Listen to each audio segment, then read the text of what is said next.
Amigos, que Dios les bendiga. Bienvenidos a una nueva edición del Evangelio Diario. Estamos a jueves 24 de abril, en esta octava de Pascua.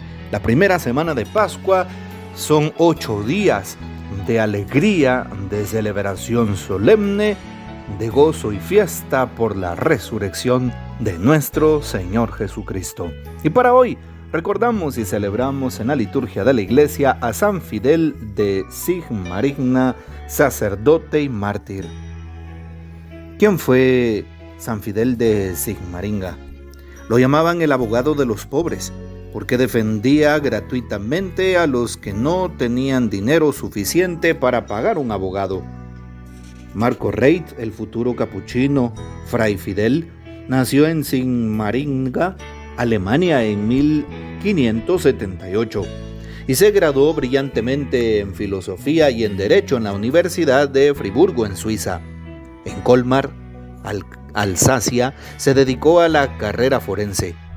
Marco Reit, más inclinado a los severos estudios filosóficos que a las arengas en los tribunales, aceptó la invitación del conde de Stotzingen, que le confiaba a los hijos y a un grupo de jóvenes para que los dirigiera en los estudios y en el conocimiento de los problemas del mundo contemporáneo. Durante 6 años visitó varias ciudades de Italia, España y Francia, impartiendo a los jóvenes y nobles alumnos sabias enseñanzas, por lo cual fue llamado el filósofo cristiano. A los 34 años de edad abandonó todo y regresó a Friburgo, en donde ingresó a la orden de los frailes capuchinos. Por su sabiduría fue propuesto como guía de varios conventos y cuando era guardián del convento de Wettingen, los habitantes de la región pudieron admirar su extraordinaria caridad y su valentía en la asistencia a los atacados por la peste. La Sagrada Congregación para la Propagación de la Fe le encomendó la misión de Recia en plena crisis protestante. Las conversiones fueron numerosas, pero la intolerancia de muchos terminó creándole al santo predicador una grande hostilidad, sobre todo por parte de los campesinos calvinistas del cantón suizo de los Grigiones, que le declararon la guerra al emperador de Austria. Naturalmente, Fray Fidel fue acusado de ser espía al servicio del emperador católico. Pero el santo continuaba impávido su misión, pasando de ciudad en ciudad a predicar.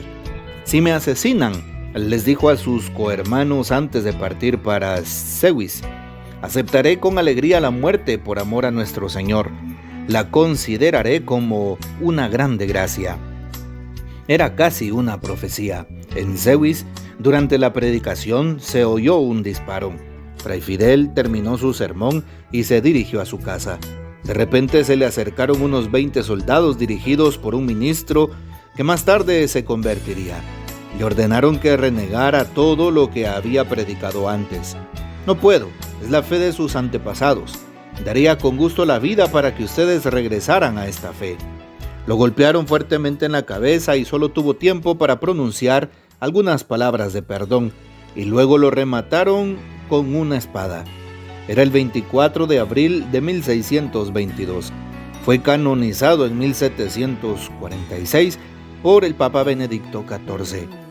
Pidamos pues la poderosa intercesión de San Fidel de Sigmaringa, sacerdote y mártir. Y para hoy tomamos el texto bíblico del Evangelio según San Lucas, capítulo 24, versículos 35 al 48.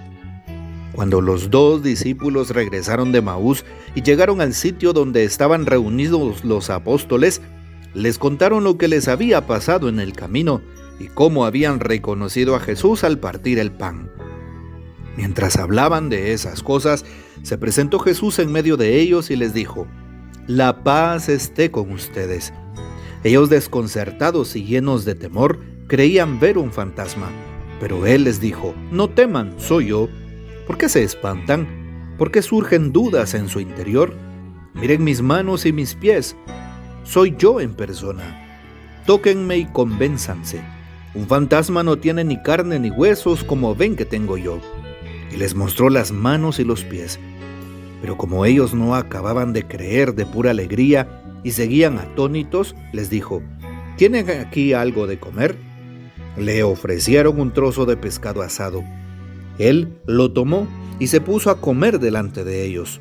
Después les dijo: lo que ha sucedido es aquello de que les hablaba yo cuando aún estaba con ustedes, que tenía que cumplirse todo lo que estaba escrito de mí en la ley de Moisés, en los profetas y en los salmos. Entonces les abrió el entendimiento para que comprendieran las escrituras y les dijo: está escrito que el Mesías tenía que padecer y había de resucitar de entre los muertos al tercer día, y que en su nombre se había de predicar a todas las naciones, comenzando por Jerusalén, la necesidad de volverse a Dios para el perdón de los pecados. Ustedes son testigos de esto. Palabra del Señor, gloria a ti, Señor Jesús. Hoy, queridos hermanos, continuamos con la lectura meditativa de la palabra en este tiempo de Pascua. Continuamos con el libro de los Hechos de los Apóstoles, ayer con este mismo capítulo 3. Hoy, después de la curación de aquel paralítico, todos se quedan sorprendidos. El paralítico sigue de cerca a Pedro y a Juan.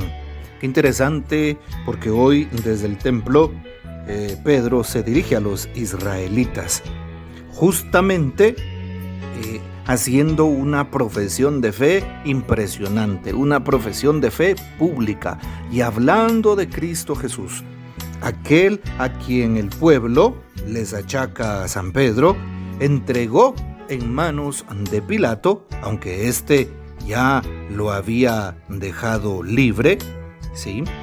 Entregó en manos de Pilato a Jesús para que lo crucificaran. Incluso les recuerda cómo rechazaron al justo, al santo, por el indulto de un asesino, en este caso Barrabás. Y justamente Pedro empieza a explicar la fe en Jesús, en cómo Dios lo resucitó de entre los muertos, cómo deben de arrepentirse, cómo deben de convertirse de su mala vida, de sus pecados. Y esta es la misma forma de dirigir el mensaje para nosotros hoy. La primera lectura nos habla de Cristo Jesús, aquel que derramó hasta la última gota de su sangre por nosotros, aquel que llegó a amarnos hasta el extremo. El amor hasta el extremo es el amor de la cruz, es el amor del sacrificio, es el amor de aquella persona que se entrega radicalmente, de aquel que sirve con pasión, de aquel que no se fija en el error del hermano, aquel que no señala, critica, juzga, condena o levanta falsos, no. Es el amor gratuito, aquel que ora por el prójimo, aquel que ama al prójimo. Sí, es lo que hizo Jesús. Y hoy Pedro nos lo recuerda. Ese mismo amor se sigue entregando por ti y por mí, por nuestros pecados. Qué hermoso saber que hubo alguien que nos liberó de nuestras culpas, que cargó con el peso de nuestras faltas. ¿Cómo no le iba a pesar a Jesús esa cruz? No solo por las torturas que había recibido, con la corona de espinas, los azotes y tantos golpes. No, la cruz le pesó a Jesús de camino al monte Calvario por cada uno de esos pecados que nosotros hemos cometido o seguiremos cometiendo. Pero Jesús quiso morir en la cruz para salvarnos, para redimirnos, para tener una esperanza, para saber que Él lo puede todo. Por eso, hoy se nos invita a nosotros también a la conversión, a no ser herederos de aquellos que juzgan, que condenan y que entregan al justo, que seamos herederos de la misericordia de Dios, herederos de una actitud de perdón al prójimo, porque si evidentemente nosotros somos perdonados, se nos invita a perdonar. Hoy también Jesús se aparece, según el Evangelio de San Lucas, capítulo 24, 35, se le aparece a los discípulos, aquellos que estaban reunidos en Jerusalén, dentro de ellos los 2 discípulos que regresan de Emaús. Y cuando estaban exponiendo su noticia, Jesús se aparece en medio de ellos. La paz esté con ustedes. Las palabras hermosas de Jesús. Shalom aleje. La paz a ustedes. ¿Sí? Me gusta mucho aquel texto del canto de paz en hebreo. Avenu shalom aleje. Avenu Shalom Aleje, Avenu Shalom Aleje, Avenu Shalom, Shalom, Shalom Aleje, que se traduce, como ya lo sabemos, la paz esté con nosotros. Y justamente son las palabras de Jesús, y sus corazones llenos de temor porque pensaban ver un fantasma, llenos de dudas. Jesús les dice: no teman, soy yo. ¿Por qué se espantan? Y se llenan de alegría. Jesús utiliza la primera persona del singular, soy yo, las palabras del tetragrama. Cuando Moisés le pregunta a Dios en la zarza ardiente, en el capítulo 3, versículo 13 del libro del Éxodo, cuando el pueblo me pregunte ¿quién me envía?, ¿qué les digo? ¿Cuál es tu nombre? Y el Señor le dice: soy yo, el tetragrama, Yahvé, soy yo. Jesús utiliza el tetragrama en sí mismo, soy yo. Él es Dios en persona, y así lo dice: soy yo en persona, tóquenme, convénzanse. Jesús está retomando lo que estaba escrito de él ya en el Antiguo Testamento, el Mesías, el ungido, Dios mismo en persona, soy yo. Utiliza ese verbo. Jesús no dice soy Jesús, soy el Mesías, no, dice soy yo, el tetragrama, el nombre de Dios. Por eso Jesús les dice: tóquenme, convénzanse. Qué importante es saber que Jesús es aquel que cambia la vida, es aquel que transforma todo.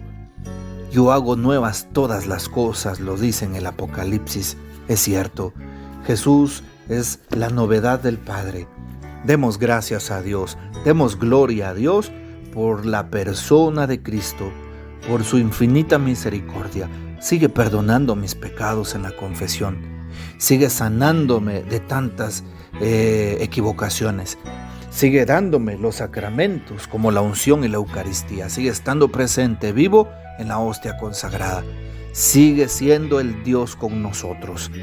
Qué alegría que podamos mostrar a un Cristo vivo con nuestra forma de hablar, con nuestra forma de pensar, con nuestra forma de tratar al prójimo, con nuestra forma de actuar. Así es, que se note que soy un cristiano que ha sido tocado por la presencia de Cristo resucitado. Hoy jueves eucarístico, no olvides ir a tu cita con el Santísimo, con el resucitado, y de orar por las intenciones de la Iglesia, el alma del Papa Francisco, por los obispos, por los sacerdotes. Que el Señor nos bendiga, que María Santísima nos guarde y que gocemos de la fiel custodia de San José. Y la bendición de Dios Todopoderoso, Padre, Hijo y Espíritu Santo, descienda sobre ustedes y permanezca para siempre. Amén. Te invito a que compartas este audio y nos vemos mañana.